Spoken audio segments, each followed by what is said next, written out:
5, 6 months ago, and we started discussions a lot longer ago than that. I don't know that we anticipated having a group like this gathered at our newspaper to talk about it.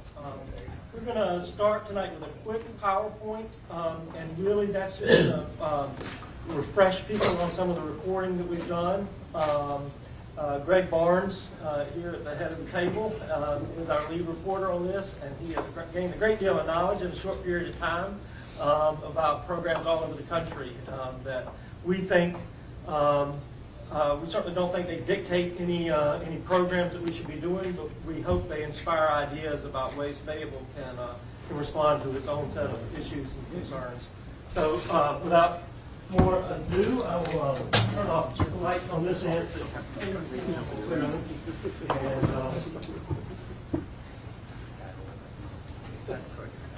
this will be very quick. As I said, we chose to commit a year to looking at crime reduction programs across the country, doing this on a solutions journalism-based model, which is where we're looking for answers rather than, again and again, pointing out the problems that we have here in Fayetteville.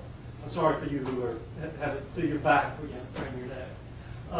And probably the biggest driver for us in this was the fact that we sense in Fayetteville more momentum, more people who are fed up with crime. We saw it in our city council election this past fall, that every candidate talked about crime as the #1 issue, and I think that we saw it earlier. I guess it was this week when a member of the chamber was talking about how when companies look at Fayetteville, crime is one of the chief questions they ask. So we've been to a number of cities, and the first one we visited was High Point. High Point has reduced its violent crime rate by 57% over a 9-year period. They do it with an adaptation of a program called Operation Ceasefire, which Fayetteville has. And officials there say community buy-in has been an important part of it. They have a nonprofit that helps coordinate some of the efforts. And Greg, you want to talk a little bit more about High Point? What High Point does that's really effective is they focus on types of crime. It's called focused deterrence, where if it's gang-related or if it's an open-air drug market, or even they've gone to domestic violence to look at to focus in on the issue. And what they do is they, say for a gang, they'll go out and take down the biggest gang members and then send that message back that we're going to prosecute you to the fullest extent, and they do. And the other ones are told, we will help you, but you screw up again and we're going to treat you as harshly as we treat them. And for High Point, it has worked phenomenally well. Next, we went to Memphis, and in Memphis, community leaders who were fed up with exploding crime decided to create an organization to work together to set goals and to hold one another accountable. Various agencies, the courts, local government, law enforcement, business community. Greg, you want to talk a little bit more about this program and community impact? This one is kind of like us in that the mayor just said, I'm fed up. One day he said, I'm fed up. That Sunday afternoon he calls the DA, and the next day they sit down with the 4 of them, and from there they developed what they call collective impact. And that is basically just collaborating among the DA, everybody that has a stake in it was summoned to sit down and figure out what to do. From there, they developed 15 strategies, goals that they wanted to accomplish, blight, gang violence, you name it. There were 15 of very focused ideas. And they used researchers from the college and elsewhere to come up with it. It took a year to really develop this plan of attack. And then they had a backbone organization, a steering committee, that made sure that everybody was on track to do this work. One interesting thing about Memphis was the backbone organization actually was an offshoot of an economic development organization there, showing how closely tied crime and economic development and jobs and all are. And everybody said, if you don't have that backbone organization to steer people and keep them on track, you're going to have problems. Then we went to Atlanta. We were looking at blighted neighborhoods, and the East Lake neighborhood in Atlanta is an example of one that's really been transformed. Chiefly by, they've got a lot of economic advantages that we don't have necessarily in this particular community, but they combine mixed income housing, tremendous educational opportunities, and wellness programs to create a much sounder and healthier community. We don't have the East Lake Golf Course to feed us millions of dollars like they do at East Lake. Spartanburg is a better example. They don't have as much money, but they're able to, and they're just starting this, but they're taking a 400 square block area of 400 acres in downtown Spartanburg, and they're really starting to transform that. It's really interesting. What we do have is we have Hope 6 housing and a whole community down there that we need to start focusing on what to do with that. How can we tie Hope 6 and that neighborhood together better? That's what I want. Okay. Those are the stories that we've done. Coming Sunday, we'll have a story focusing on Charlotte, something that Chief Medlock is very familiar with, and the community policing program there. Charlotte's program is nationally recognized, and again, buy-in from the community has been a big part of its success. Greg, do you want to talk a little bit about that at risk of saying something that the chief will correct you on? The chief was out this week standing in a big pile of dirt doing a yard for a 78-year-old woman, and the chief and other city officials and police. And what it shows is that, you know, the police have a stake in this. We are really trying to collaborate with communities, with neighbors, with residents. The chief is showing up at all of these community watch meetings. So this story is going to focus on how we can, I mean, the chief says it's going to take 10 years to really get Fayetteville ingrained in community policing, both from a police department's perspective and from the community's perspective. And that's what this story will focus on. How do we get there? Some of the lessons that we've learned in our through the stories that we've done is that many successful programs are a broad community effort that extends well beyond law enforcement. That leaders and organizations in successful communities are taking the long view. In the story that is going to be published on Sunday, Greg quotes the chief as saying it's going to take 10 years to fully implement community policing. And many of the communities we talked to are really taking the long view, and that we hear again and again that it's people know what needs to be done to reduce crime. I mean, they know the kinds of things that have to be done. It's figuring out how to pull the resources together to make them happen. Which leads us to our discussion tonight, which is a chance for us really as a newspaper to ask a group of people who have their fingers and their hearts and their agencies deep in these problems, and to talk about just to have a conversation about where solutions might lie, and how we move forward as a community. You know, the Fayetteville Observer is a newspaper. We cover this community. We write about problems. We write about successes. We write about fun stuff. But we are also a corporate citizen.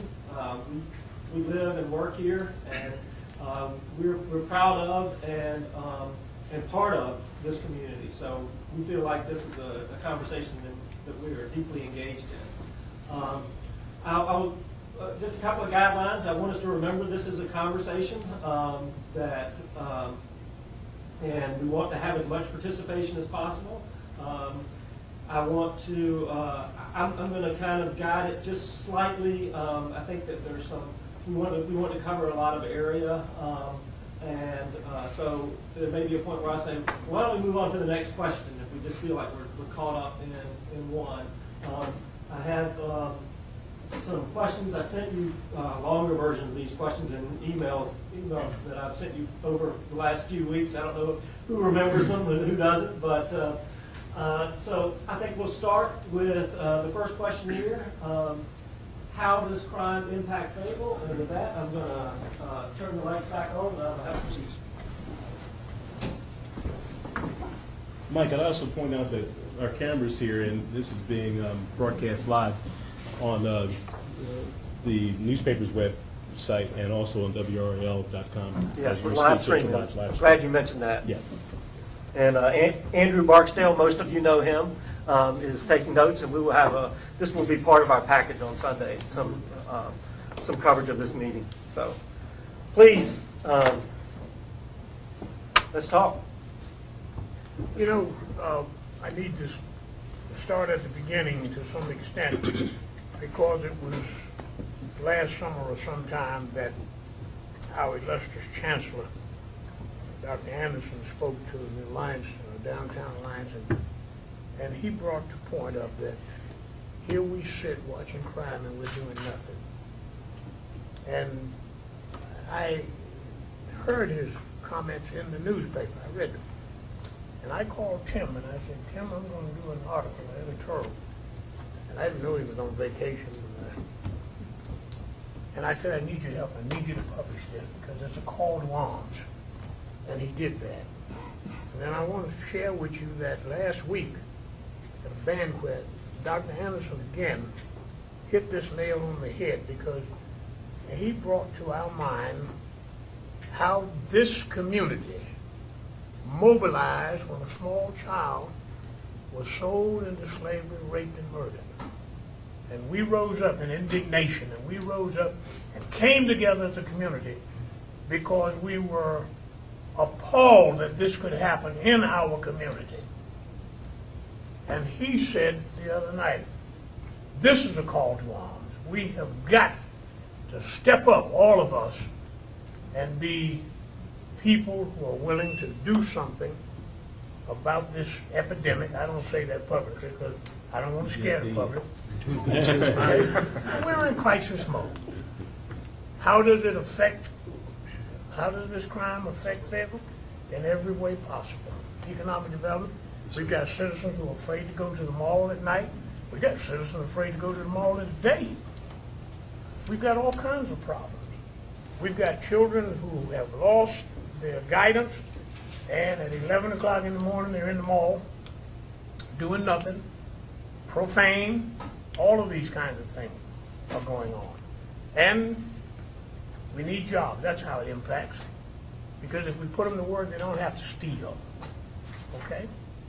If we can find mentorships, if we can go out to each of these small businesses and say, will you bring in and mentor this child and teach him how to become an auto mechanic?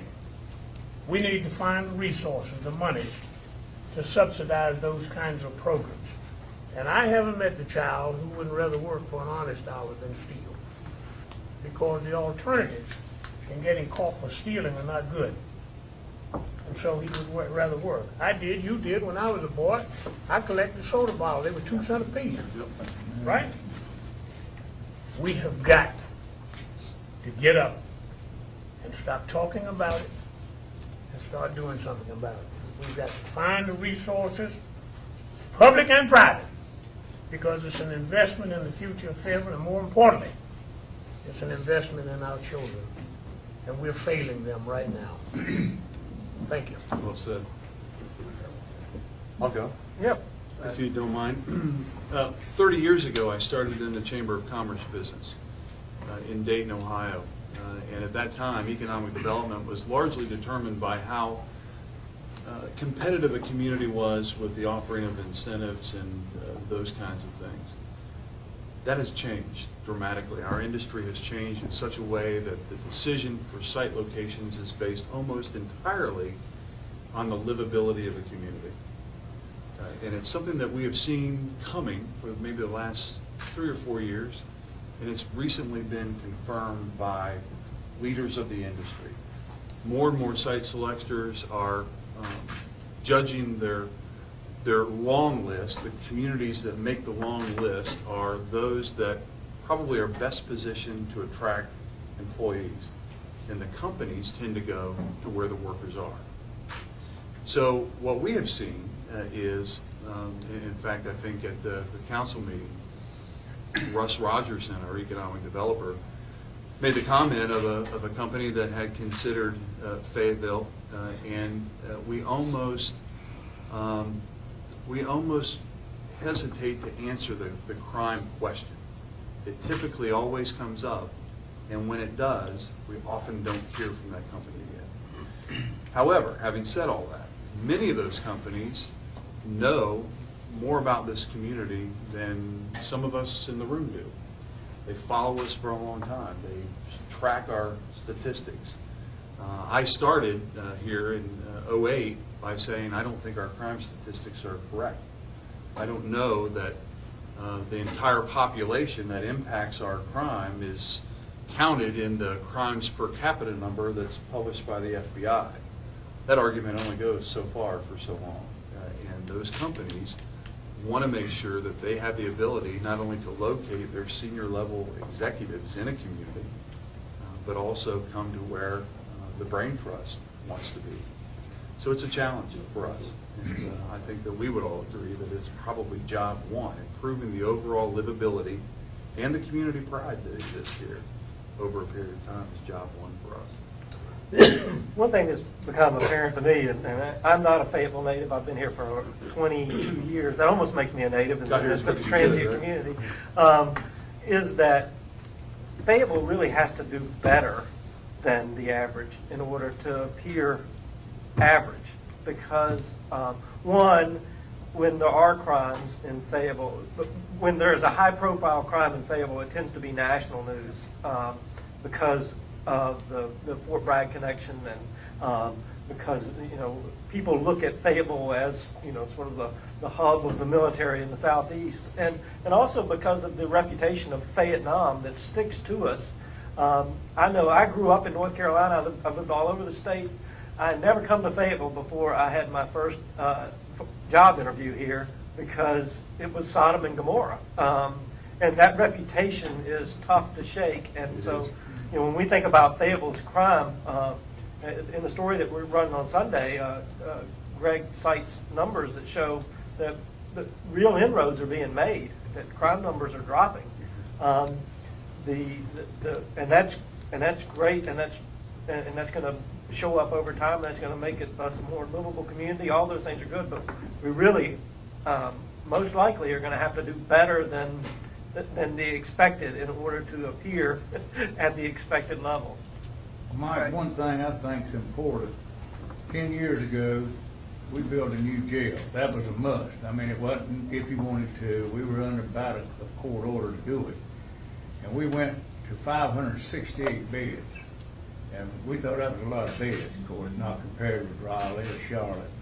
But I'm telling you, we added 316 more beds on, as you know, we opened it last year, or this year.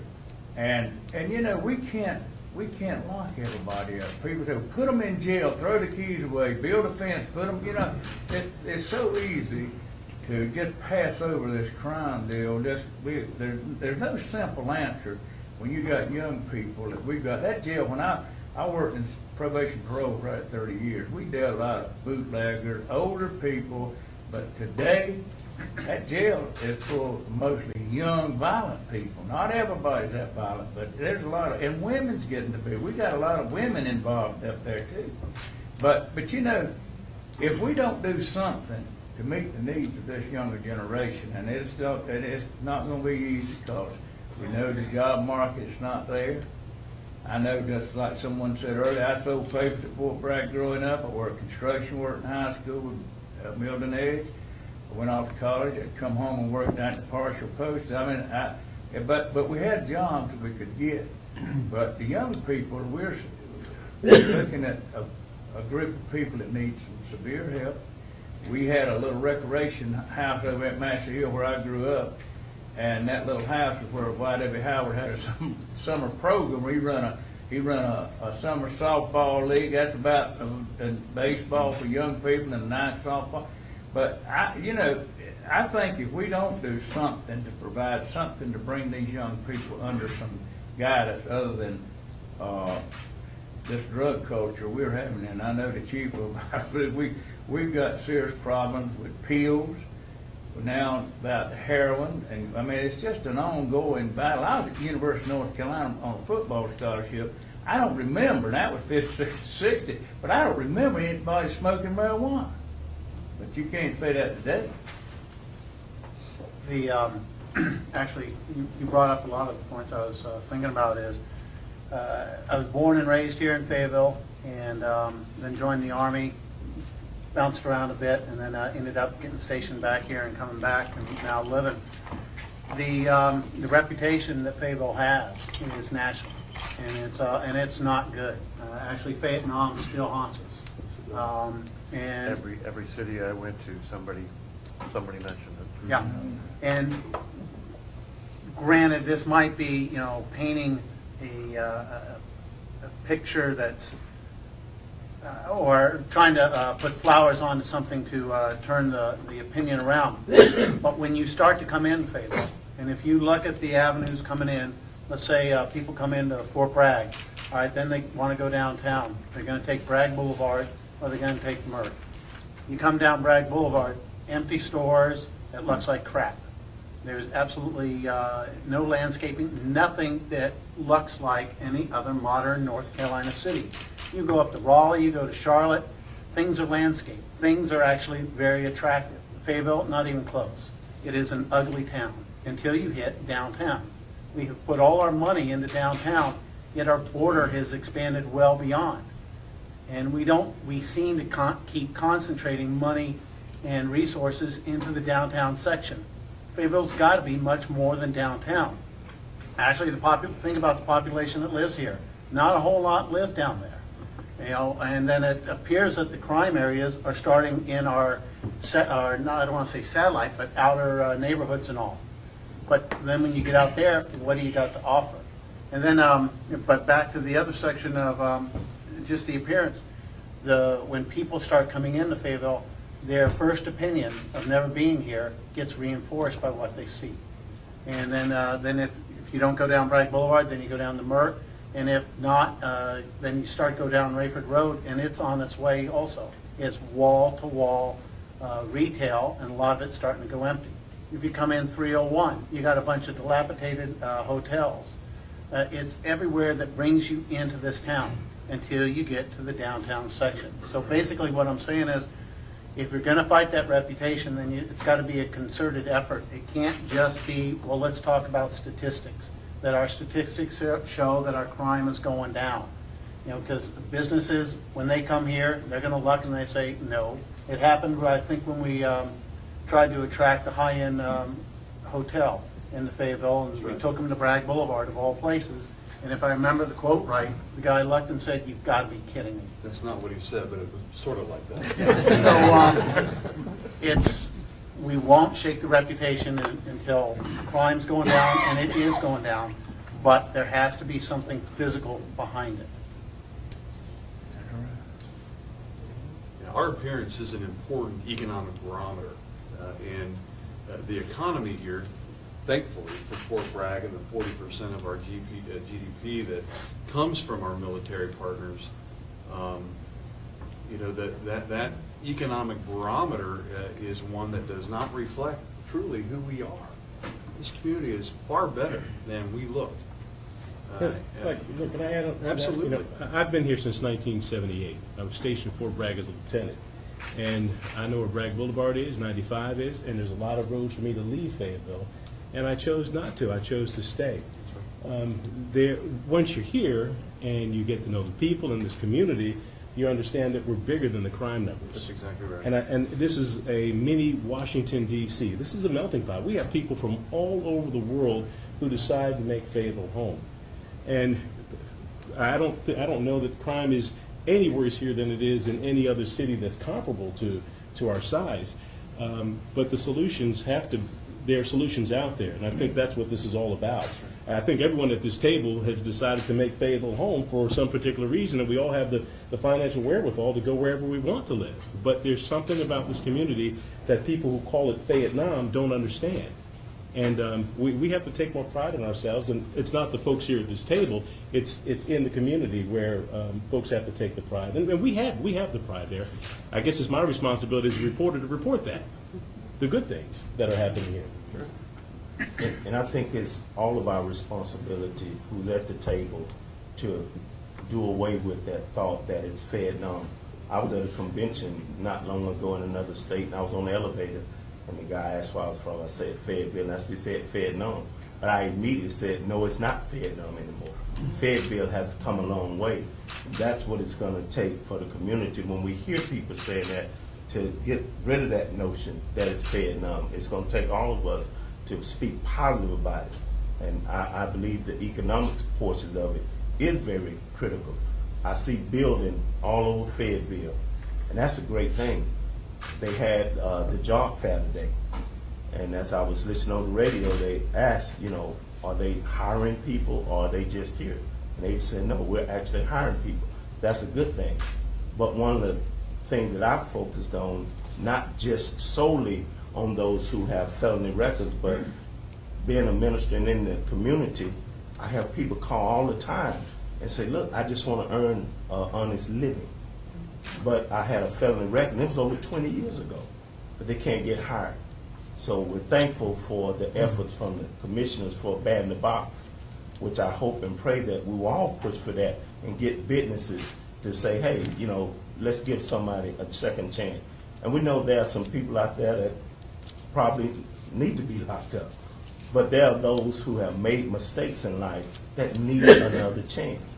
And I believe when the people here at the table are able to let the community and people who are coming in know that we're serious about building and economics, and I agree that when you come in, it's just like a lawn. If you ride through the neighborhood, if trash is all over the front yard, your thoughts is that that's probably how they live inside, when that may not necessarily be so. So I believe we should have efforts in appearance as well.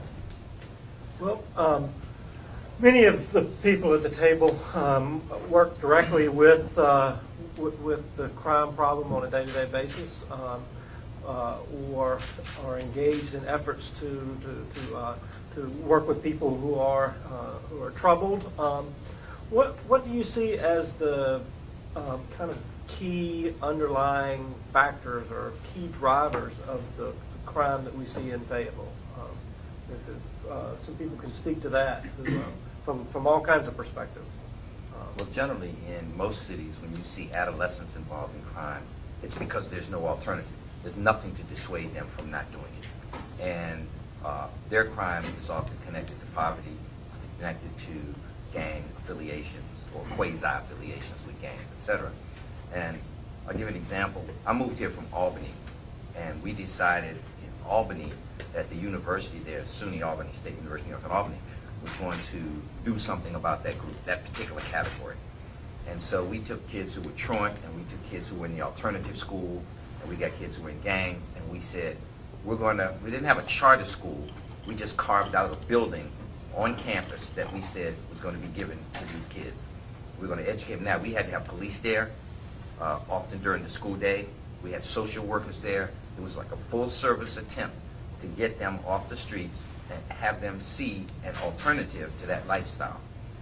Every single kid except one graduated from high school, passed the New York Regents exam, etc., and went on to become something. If that alternative had not been offered to them, they would have fallen into that lifestyle. They would have probably gone on and ended up, in a juvenile detention center or something.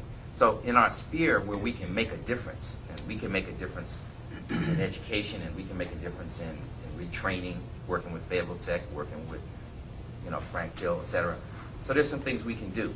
There are things we can't do. I mean, I can't do anything about policing, can't do anything about some of the poverty, but for each of us, if we decide in the sphere that we want to make a difference and then sit down and see how all our spheres connect, then we have a plan. I mean, I'm just Look, most of the time I hear the word Vietnam mentioned, it's people like you all mentioning it. You know, we have not thought about rebranding. If we just decide we're not going to say Vietnam anymore, okay, and we decide we're going to rebrand the city based on a new vision of where we want to go, what we want to become, because that's how Greensboro did it. I sat down and watched the presentation of how Greensboro took a dilapidated area and just revitalized it, the business community, the education community, the city. Everybody came together and said, this is going to be this new vision of Greensboro. And it's equivalent to that whole Eastern Boulevard area we kind of see that's empty. And they did it because they just decided they were going to do it, and they had a vision, and they came up with a plan. I just don't see us doing that. I don't know why we don't do that, but I don't see us doing it. I support what Dr. Anderson said. I'm from San Diego originally. And I lived in San Diego when downtown San Diego reminded me of what you guys talk about downtown here. You had prostitution, X-rated movies, military, Vietnam. We weren't called San Diego Nam, but we were those things such as that. And we had a mayor who presented a vision. When you go to San Diego now and you see all the things, from the trolley to the ballpark to all the convention center to Seaport Village and all those things down there, was because back when Mayor Pete had a vision that the community bought into. It took a long time to do, but there was a vision of creating, and then we were snubbed by the Republican Party. It's called America's Finest City because the Republican Party was coming for a convention and backed out at the last minute. So they celebrate the convention time because we were snubbed by the Republican Party. But it really took, if Mayor Pete, Mayor Mo, whatever, they all had vision, and the trolley was one, but it was all about doing it. And we were considered the little village down the street from Los Angeles. And now everybody wants to go there and talks about how beautiful, but it was a group like this that got together and decided that time to talk was over. Time to do something was really what we needed to do. Dr. Anderson, how did Greensboro get the resources, the money? What do you recall how they handled that aspect of the project? They did get some major grants that UNC Greensboro and A&T worked together with the business community and the politicians. And they did get some large grant money. The business community put some money up, et cetera, and they gave tax breaks to corporations who wanted to come in. And it's outstanding. I wish I could show you that presentation, but it's phenomenal. And they were just where we were. They just decided they were going to do it, and people came together. There's grant money out there, too. Yeah, it is. What sort of corporate headquarters, corporate presence exists in that community? Oh, I can't remember the name of the corporation. I can find out for you. That's one of the issues here, is we don't have corporate headquarters here that will serve as benefactors for major community efforts. Our largest employer by far, thankfully, is Fort Bragg, and they can't cut a check for major community projects. I came here from Findlay, Ohio, where is a community of 60,000 people. Marathon Oil was headquartered there, founded there, headquartered there, and still existed on Main Street in that small town. Cooper Tire and Rubber was founded there and still had their largest U.S. manufacturing facility there and their headquarters. And the money flowed in that community, and it was able to get a lot of great things done because those corporations invested in that community. And we don't have that luxury here yet. So that's a hurdle that we have to overcome. So you get BMW. But Dr. Till, point out something Dr. Till said. He said it in San Diego, it was a group like this that, where the vision was born. So how does Fayetteville, with the obstacles that Fayetteville faces in terms of, not having the deep pockets of major corporations, grant money is tighter than it's been in the past. I mean, there are challenges to doing major projects, I'm sure. So how does Fayetteville translate from talking about it to starting to do something about it? I mean, I think that's one of the questions that we're asking throughout this project on crime that we're doing. It's not, not trying to supplant the great efforts that our law enforcement is doing or our courts are doing. It is to leverage all of the resources that we have in this community, or to provide them with information so they can leverage the resources. So how to take it from conversation to action? I guess that's the question that I'm throwing out there. Well, Mary, you're going to tell us you got a $500,000 seed money Just for brought us? a check. well, that is always a possibility, because in Cumberland County, we have much higher per household charitable giving from individuals than other cities in the state. Higher than Wake County, higher than Mecklenburg County, higher than the state average. This is a very generous community. It's not necessarily a rich community, but it's a very generous community, much more generous than other communities. The challenge is something that others have raised, which is the philanthropic capital in our community is not as great as others. So, for example, in Mecklenburg County, they have $8 billion in foundation assets. In Cumberland County, we have $100 million in foundation assets. And that matters because in any day when a nonprofit opens its doors and starts grant seeking, and our local nonprofits are not on the same footing. They have to be smarter, and they are. We have the best regional theater in the state. We have the best local symphony. We have the best library in the country. We've got a wonderful national award. I mean, you can go down the list of things in our community that are the best. We have a wonderful communities and schools. But one thing we need to do to answer your question is we need to not reinvent the wheel. We know how to get kids to graduate from high school. It's proven. It's called communities and schools. In communities where there is a communities and schools program, and we do have a good communities and schools program in Fayetteville, the participants graduate from high school. 99% rate of graduation from the ones who are participating. So we don't need to go out there and look for ways to get kids to graduate from high school. We just need to support communities and schools. It's not complicated. Think of the savings in this community that we would have in public safety, the sheriff, the police, the school system, and dealing with crime within its walls. Think of the savings if we leveraged a little bit of that and invested more in our communities and schools program. Other programs, I'm looking at Johnny Wilson across the table. Mentoring program, fabulous results. We know that having a male mentor for a young man works. And his program was cut 50%, right? And, I mean, they have just gone through a 2-year survival process. And congratulations to him and his leadership and his optimism and his ability to keep the doors open and continue that program. I'm in awe of him. We need to support these programs that work. They save this community money. If it weren't so if it weren't so sad, it would be hilarious. The way people talk, politicians, the elected officials, the way they talk about the nonprofits in this community, it's like if they supported them, they're giving money away. Supporting communities and schools saves our community money. It saves taxpayer dollars.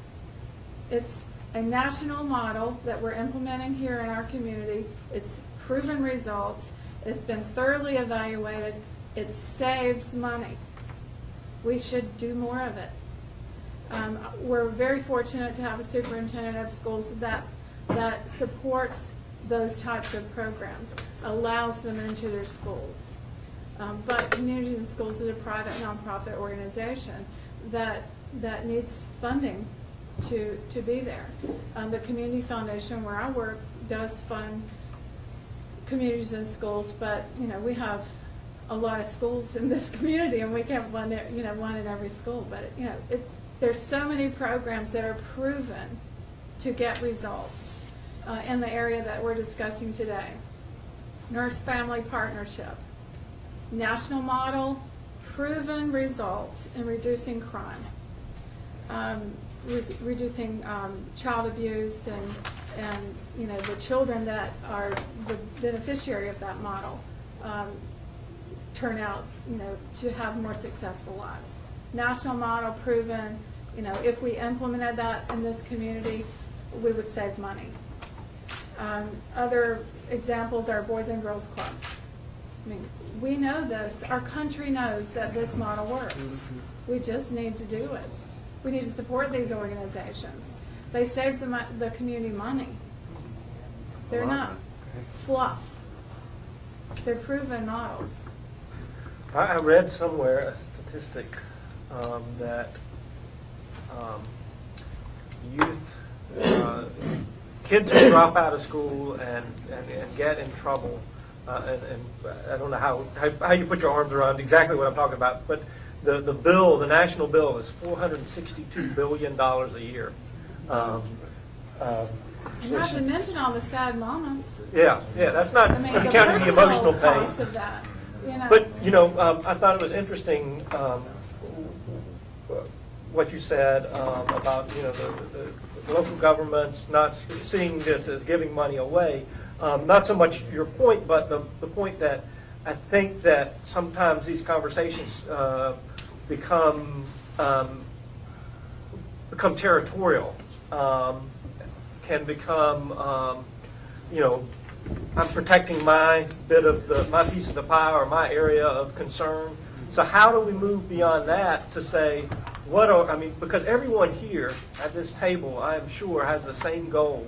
I mean, you came here for a reason, because you believe, one, that reducing crime is important, to make our community better, and two, that you believe it's possible, or you wouldn't be sitting on these hard chairs for an hour and a half. So how do we get beyond, how Memphis got beyond the same conflicts that we have in Fayetteville? Yeah, go ahead. Well, I'll wait till you finish. No, I was just going to say the same thing over in different ways. That's what journalists do. Let me, I'll just chime in briefly. My name is Matt Drayton. I'm with Great Oak Youth Academy. I'm a retired sergeant major from Fort Bragg. And I found out about Great Oak, interestingly enough, through the Fayetteville Observer. A guy named Mr. Brunley wrote a story about them back in 2006. I think his name was Paul Brunley.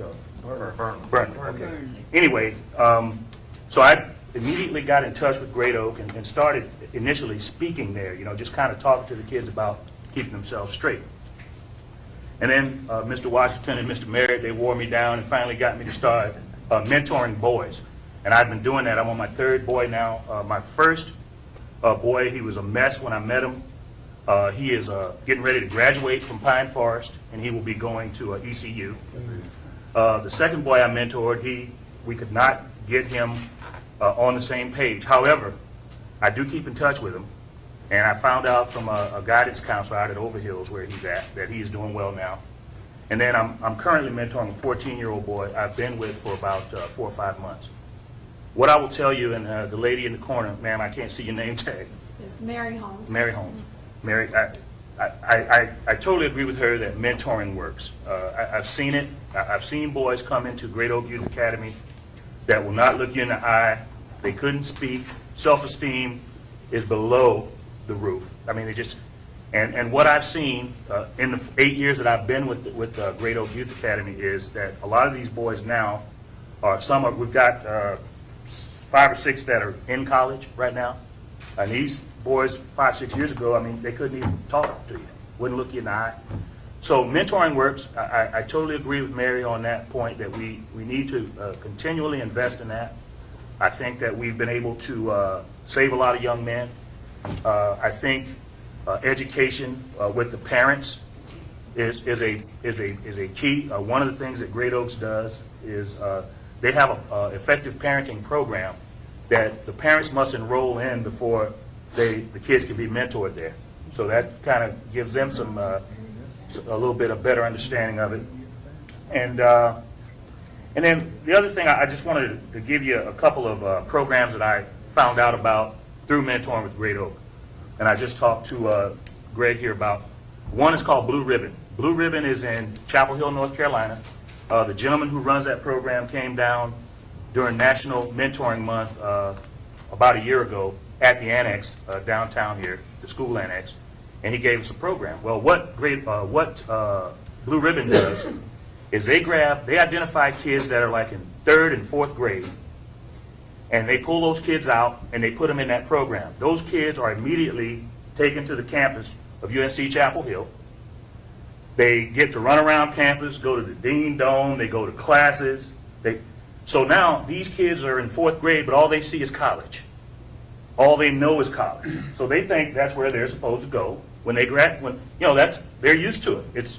It's familiar with them. I think that is an excellent model. I think that is something we can do here. We've got good colleges here, Methodist, Fayetteville State.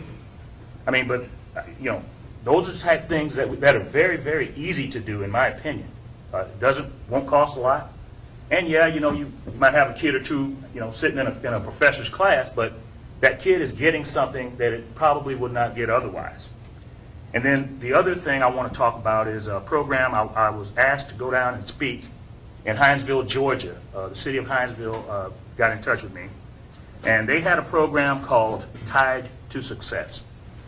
You can find that on their website. What that was, they invited as many at-risk youth as they could possibly invite to their auditorium. They had pastors, anybody who would volunteer to speak, police officers.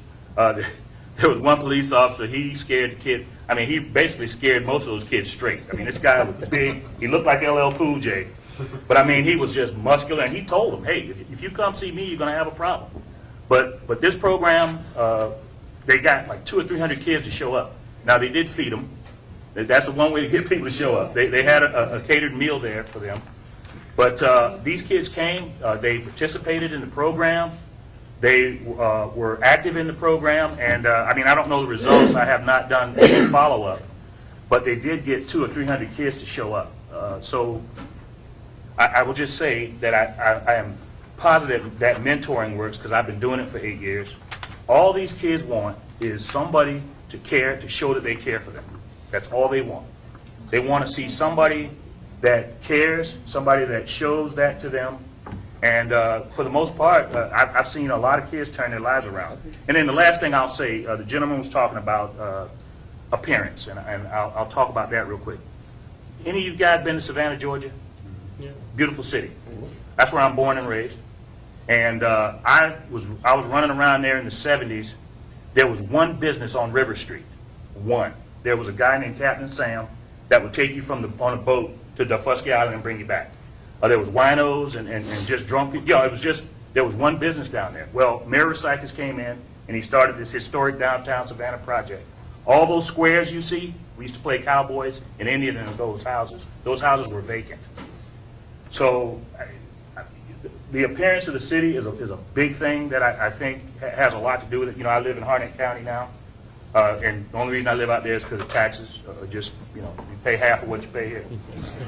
But you get half of what you get here. Well, all I'm saying is, but that being said, I have a lot of ties to Fayetteville, and I mentor here. I spend a lot of money here. I still have to come here and shop, because Harnett County doesn't have the stores. But my point is, like the gentleman Doug said here, I think the appearance is very important, and I saw what happened to Savannah. It's a big tourist attraction now, and but I just wanted to point out that mentoring definitely works. I would support you on mentoring with one exception. We have a mentoring program, we started a mentoring program, and I think it may be endemic to the problem we have in Cumberland County, and that you can talk all you want about mentoring in Great Oak, but I don't care who you talk to, they don't follow up. They let the kids down. Johnny knows this too. As a community, if we ever took mentoring on with the real idea of making mentoring work and saving these kids, but we do, and I'm not talking about Great Oaks or things, we're a community that talks about things like that, gets excited about things like that, and then don't even show up to be trained, or if we get trained, we don't follow up. And I think mentoring would be the easiest thing to pick up and make a difference. It'd be very easy. You got capacity to do that, and I think that may be a benchmark, is that we're really going to move forward. Yeah, I agree with you. We always have more boys than we have mentors. More boys than mentors. So I understand what you're saying. Look, he asked the question earlier, what are we gonna do? How are we gonna come, look, we already have a plan, you all just heard it. You all just heard part of a plan, okay? And when I told you what we did in Albany, Mary, we worked with the Boys and Girls Club to funnel kids through that program I had. We worked with the equivalent to Greater Oaks to get kids. Then we had a boot camp. We had Fort Bragg here. Some of the worst of the worst moves, you're talking about it, in that jail. We had a boot camp at Fort Bragg, some of these successful boot camps you read about, where you say to these young folks, either you're going to stay in here 3 years, or you go to this boot camp for 12 months, and if you succeed in the boot camp, you don't have to go back. Well, the boot camp could be tied to a program that we have. So look, I'm gonna put something on the table. For everybody who's talked about the things that you all talked about, married, community, and schools, etc., Fayetteville State will take the leadership. Just give me until graduation's over, May 10th. And we'll have a summit. Because the part, as I said, that we can deal with, we can't deal with the big policing part and the crime part and the poverty part. But what we can do is start that model and not fail the kids and get you some of your money back, etc., and take the lead on that. Okay, so a week or two after graduation, I'm gonna call for a summit for that part of dealing with this problem. Well, there's also something that we do out at Fort Bragg that it really surprised me. We hold monthly 5K runs. No entry fee or anything to that extent. And I thought all it was a run. Then when I went there for the first time out on the football field, it's held at Hedrick Stadium, they had booths all over the place, tents, and each one of those had information about different things. Most of it's centered around family care and health. If you take something like that and basically turn them into like town halls, but not necessarily a town hall inside of a theater or something to that extent. Over in Haymount, the area I live in, they have a community group called Happening in Haymount. There's a park there in the summer. They come in with mobile movie theaters, and they show free movies, and they're all geared towards kids. You take something like that, where we go into different sections of the town, different neighborhoods, and you set up an event that'll draw people, such as a mobile movie theater to that. Then you take the booths and you set them around where we have people who can talk about Great Oaks Youth Academy, the different mentor clubs that are in this town, where people can go and they can make links with this information. A lot of people will tell you, well, I don't know about that. I don't know what's going on in town. I hear that constantly when people say, well, there's nothing to do in this town. In reality, there's a lot to do in this town, but no one talks about it. It seems to stay in certain circles. So basically, it's the outreach program. Because if the police chief that we had prior, he had mentioned that one of the ways we're going to reduce crime in this town, and it's not the police force that can do it, it's got to be a community buy-in. And if you're going to bring a community buy-in, then it's got to be, okay, well, what's in it for me? You can talk about the big concept of reducing crime, but okay, it's just a concept. It's something that you can't grasp a hold of.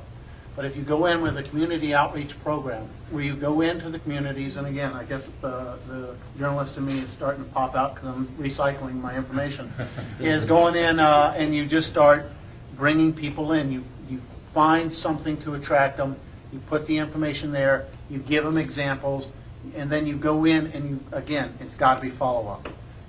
You've got to, if someone shows some interest in something, find out where they are, make a time to meet them, and go in and follow it up. But the systems are out there. The people who know how to run this stuff is there.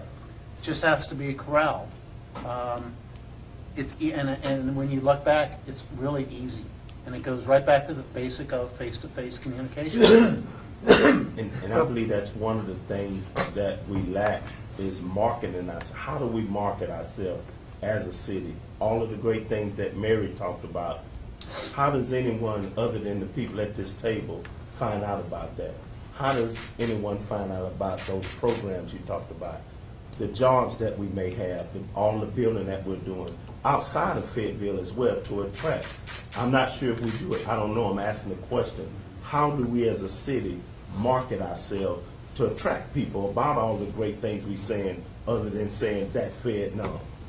Well, I will counter your question with another question, because it was last week that you had your clergy summit, right? And so Chancellor Anderson has he's basically thrown an offer out on the table that to provide leadership for an effort to reach some of the goals that many people at this table are talking about.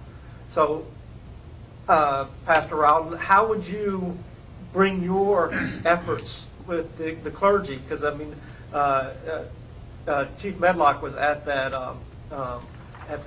clergy summit last week, and I thought he said something really interesting. He said, "Look at all these churches around this community, the facilities that are available to work to help to be places where the community can serve these kids who are lost."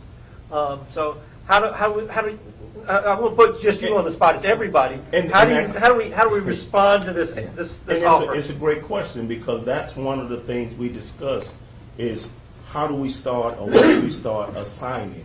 But we can't assign, with all of the churches and the pastors that were there to say, okay, this is where we need you. You notice on one of the slides it said, people's talents and gifts and who are willing. So that's where we are with that. So taken from what we have here, we can send out an email and say, these are some of the notes. These are the things that were talked about.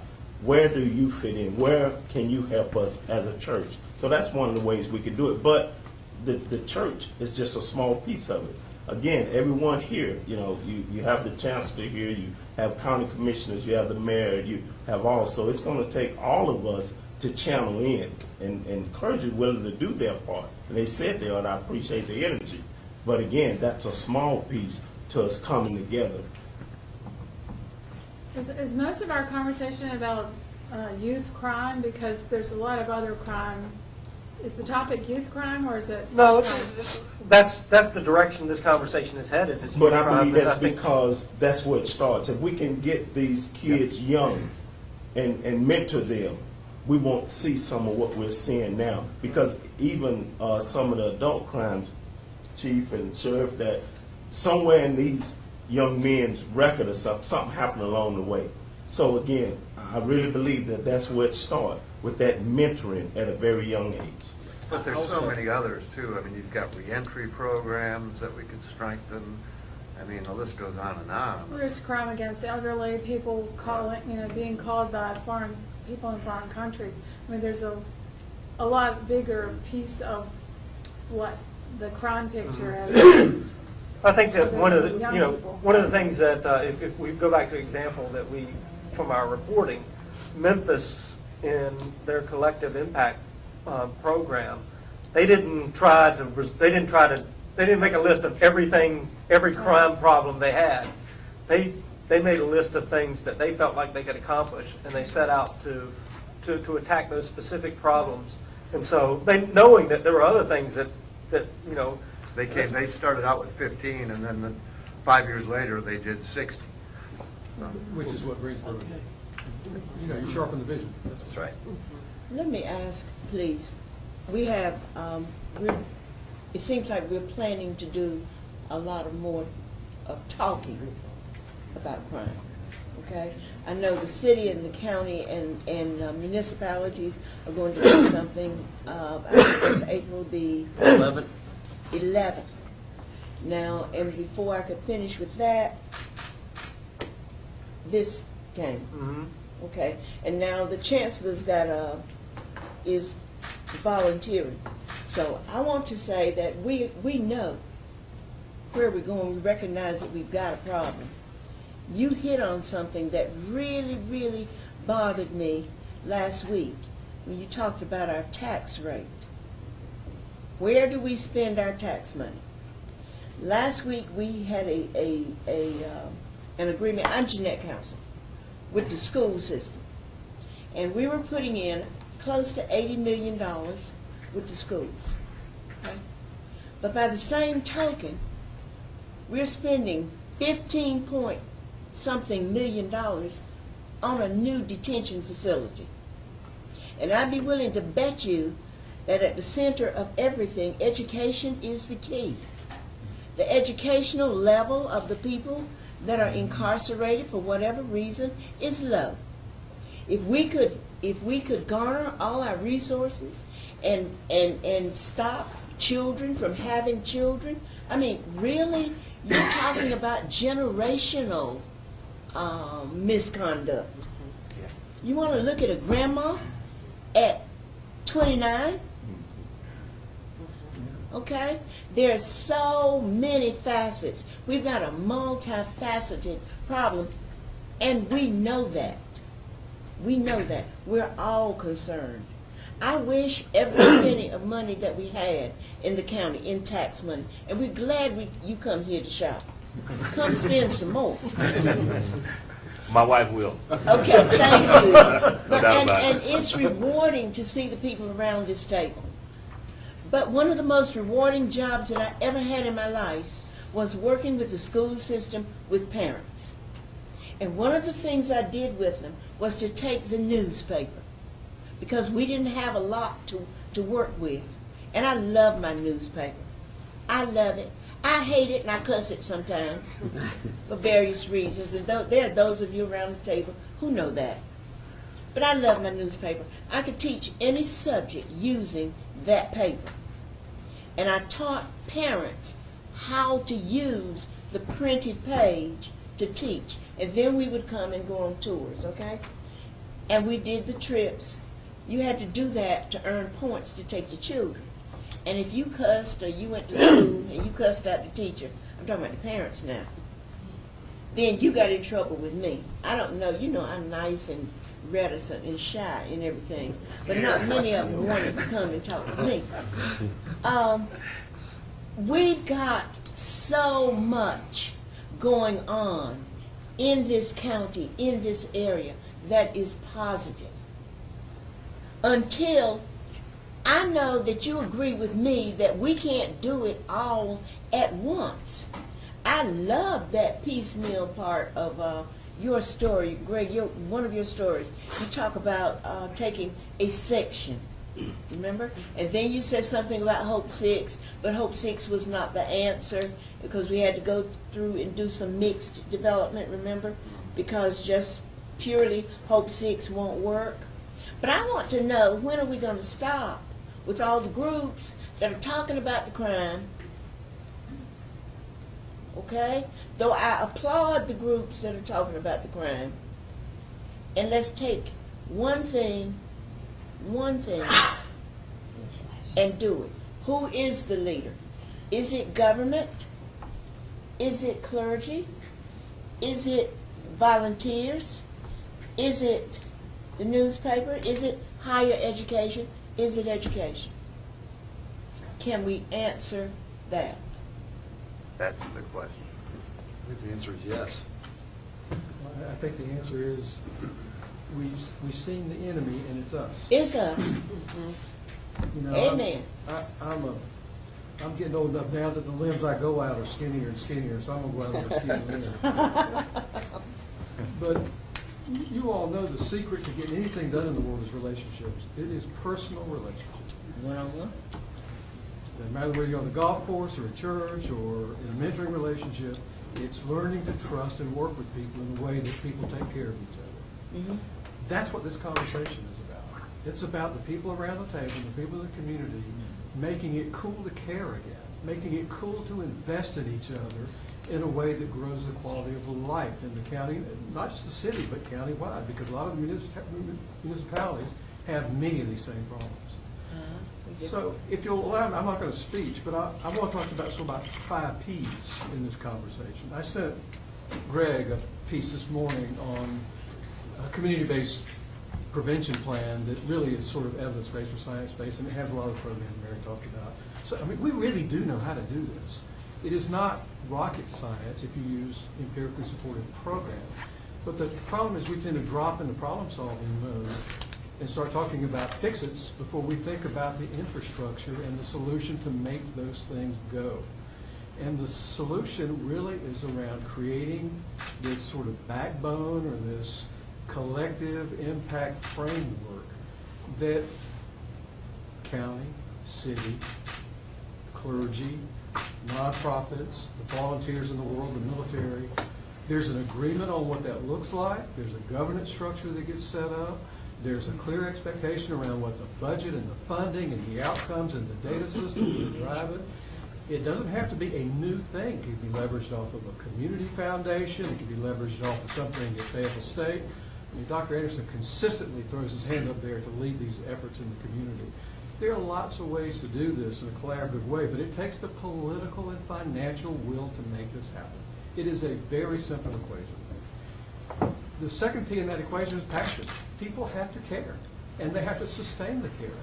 One of the ways that you care is by getting to the table and staying at the table. You already talked about that. The third is productivity. We have to hold ourselves accountable for what we're going to say we're going to do. And that includes setting some very public-facing metrics on what quality of life looks like. I mean, I'm the same. I've traveled all over the country, all over the state, and when I come back to Fayetteville, I go, you know, you go down the All-American Expressway, you see weeds and you see trash, and you think, can't we do better than this?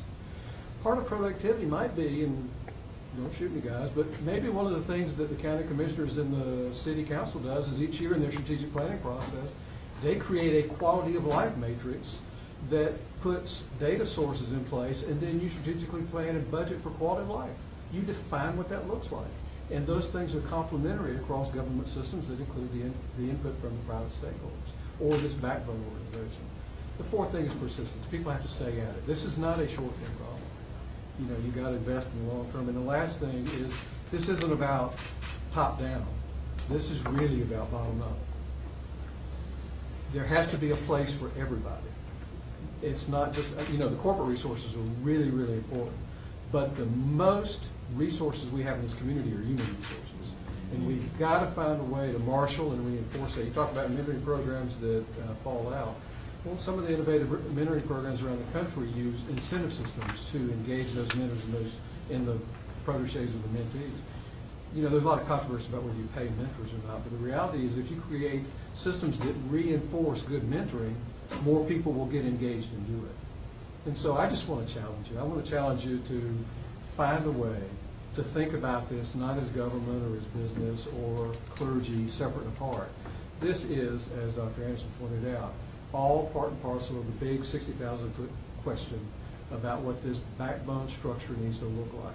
And then we all need to invest and give ourselves to make it work over the long term. So I didn't mean to make a speech, but that's really what this is about.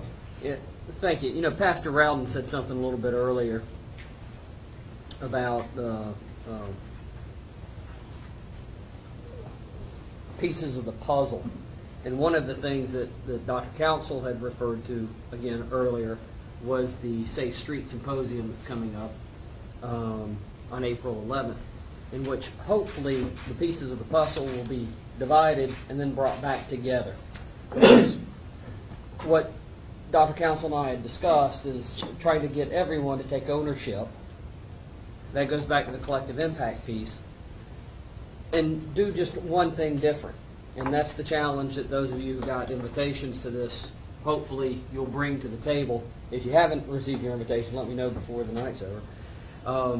But what is the one thing that we can do differently in our own worlds that are going to make a great impact later on, 6 months, a year from now when the new FBI numbers are released?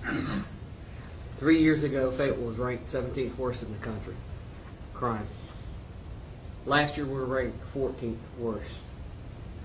And that's at the point to where we've, I think, woke up and realized we've got to do something. We're headed in the wrong direction. So take this challenge 2 weeks before the Safe Street Symposium. But what's the one thing that we can do differently within our own worlds that collectively will make a big impact? Let me add to that, because there's something dynamic has occurred here this evening.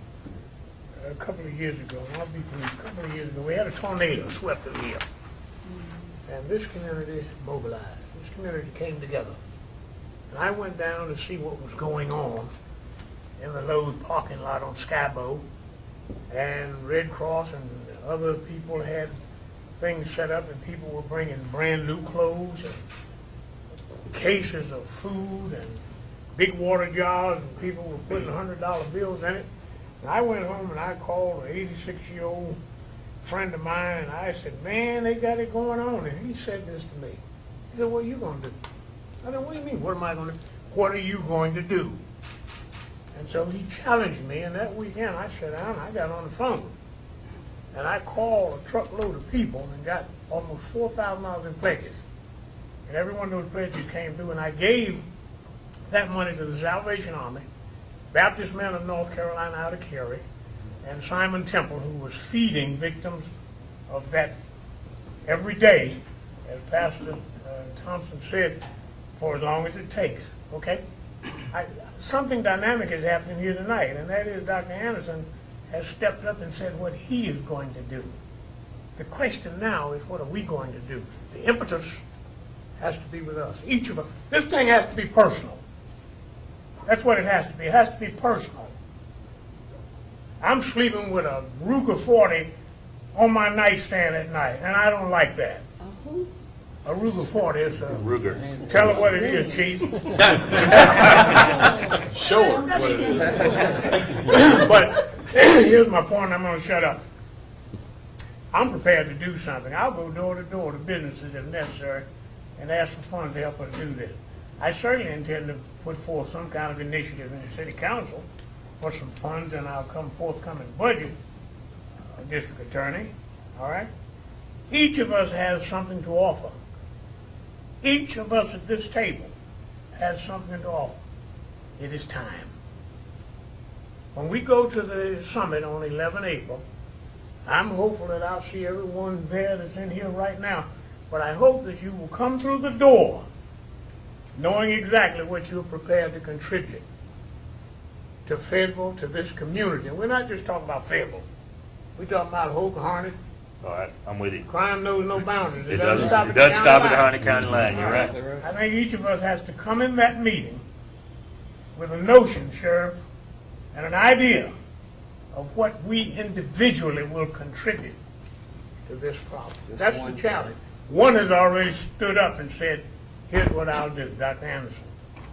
I think to build on what Councilman Crisp said, and Robin, and the Chancellor, is that we do have to decide what we're doing individually. And I think that, what our reporting has shown is that the individuals form the basis of responding to crime problems. But the strength of the effort comes from what we as individuals do corporately. And I think that Dr. Anderson has provided an opportunity for a forum in which we could come together corporately.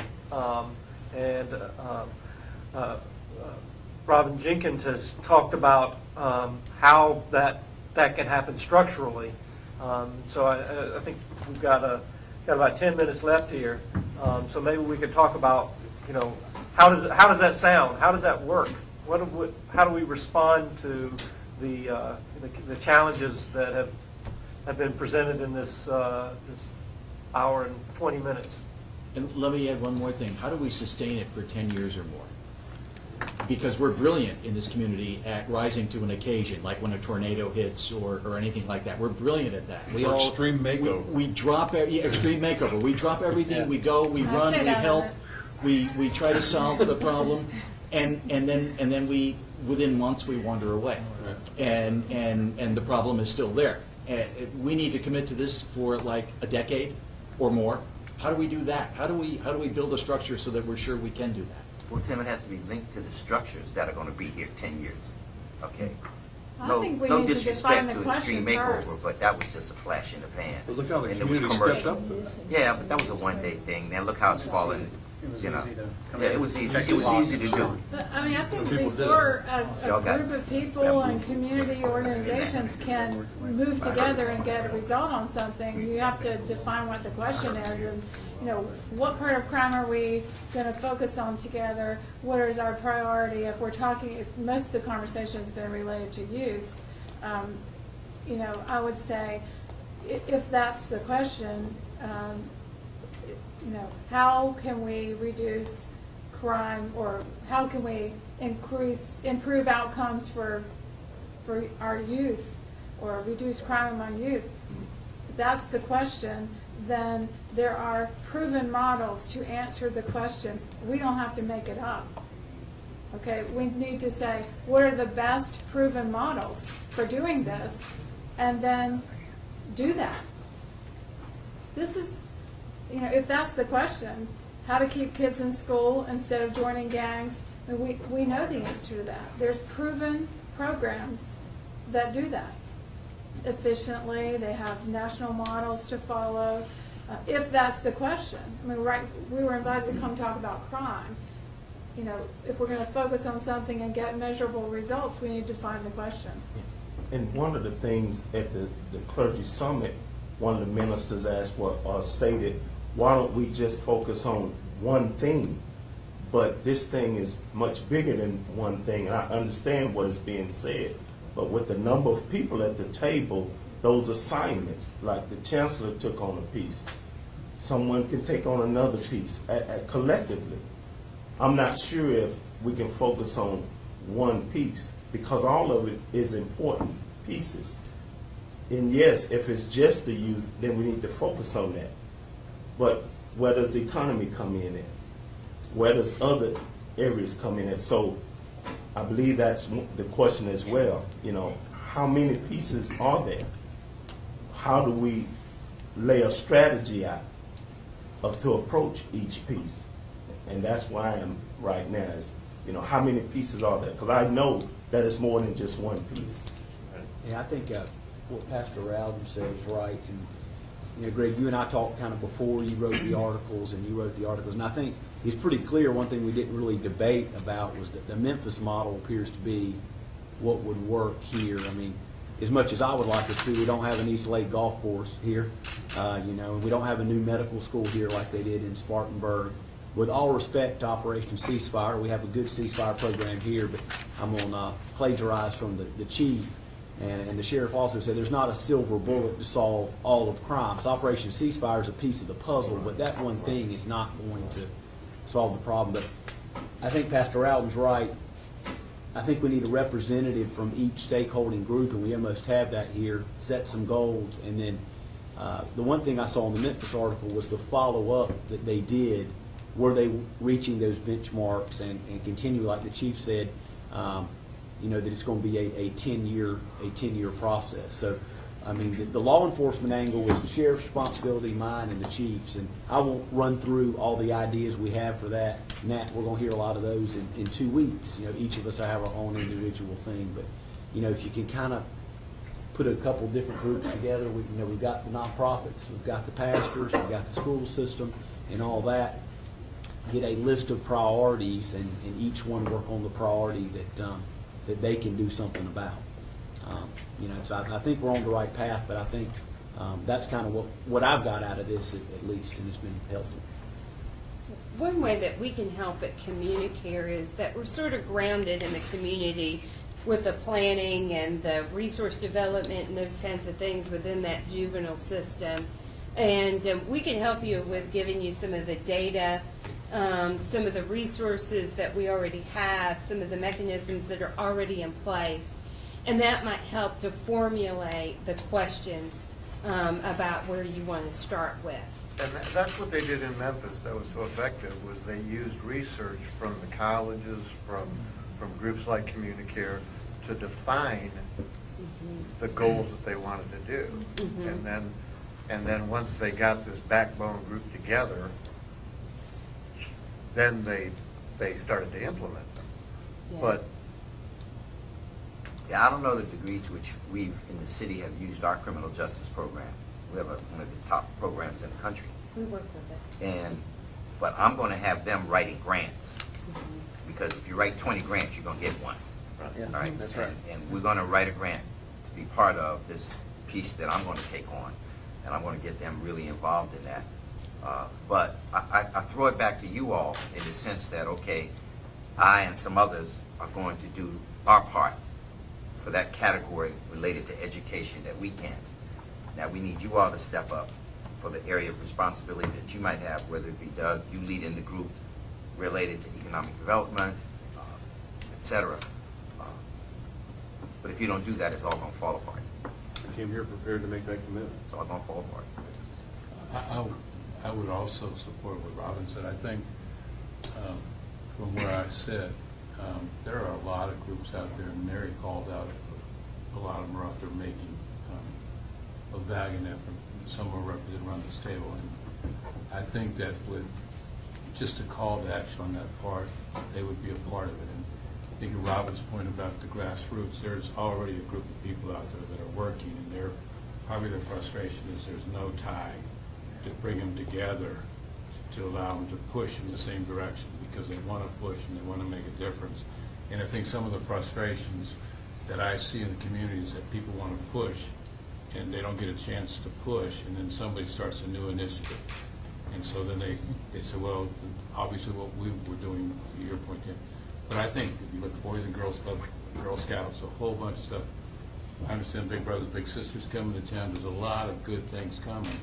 And if it comes together, I think it can really make a difference and push the same direction. And so a lot of people out there who aren't at the table want to make a difference. And just to add, I hope that we will leverage the assets in this community. There are tremendous assets in this room tonight. I mean, almost historic. And I'll tell you, as someone that's one local company, we get hit up on so many times by so many wonderful groups. It is incredible.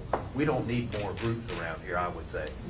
Communities in School, Urban Ministry, Great Oak. I mean, these are tremendous organizations. So I hope we've got so much money here. We don't need to add a lot of different hands to the pot. We need to add money and firepower to this effort. Existing infrastructure. Exactly. And bring them together.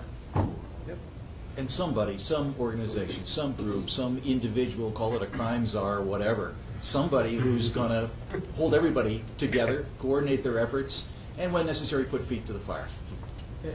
Exactly. And it has to be politically neutral, and it has to be politically supportive, and it has to be politically safe.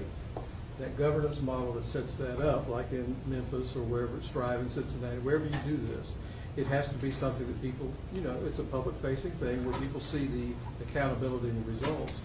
But everybody is patient and they work with the accountability of the organization instead of tearing it down if they don't get something done in a year or two. It has to be bought into by the collective governance structure. And if this is the group that's going to make a commitment, Bill Crisp opened the meeting talking about the comments I made at the Human Relations Commission, but I genuinely was moved by Shania Davis's death.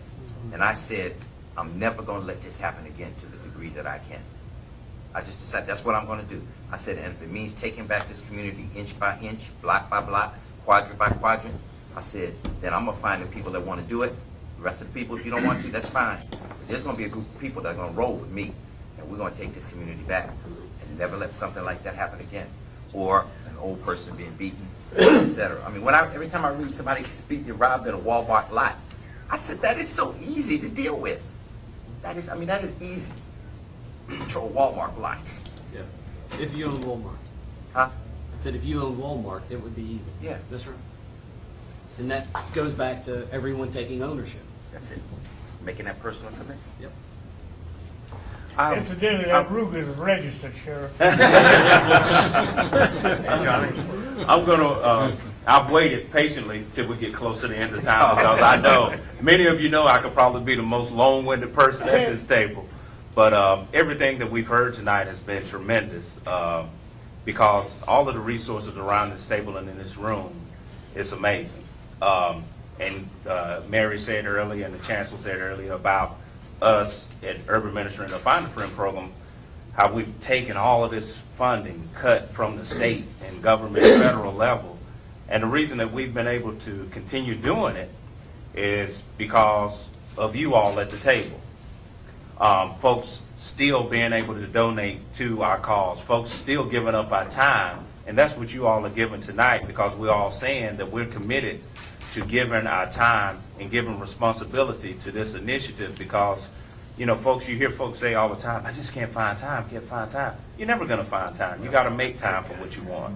And that's why we all are here tonight, because of the passion and the energy that we have about Fayetteville, because if we don't take Fayetteville serious, and we don't take our kids serious, and we don't take our crime serious, then who else is?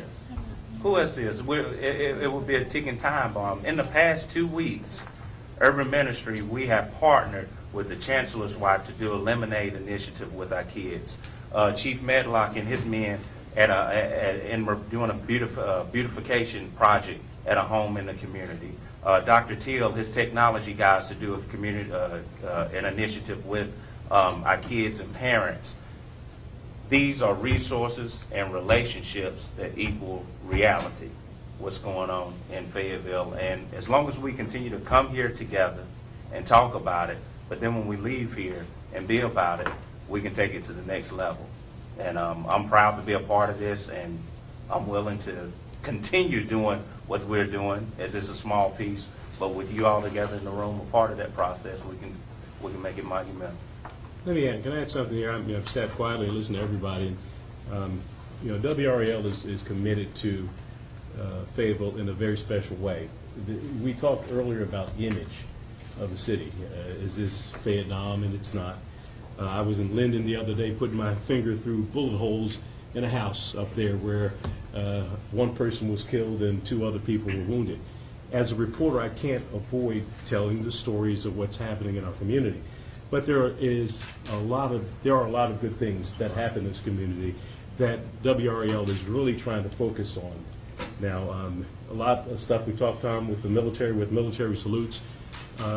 There's an awful lot of negative things that come out that we don't have to focus on. But what I find is sometimes it is harder to tell the good stories.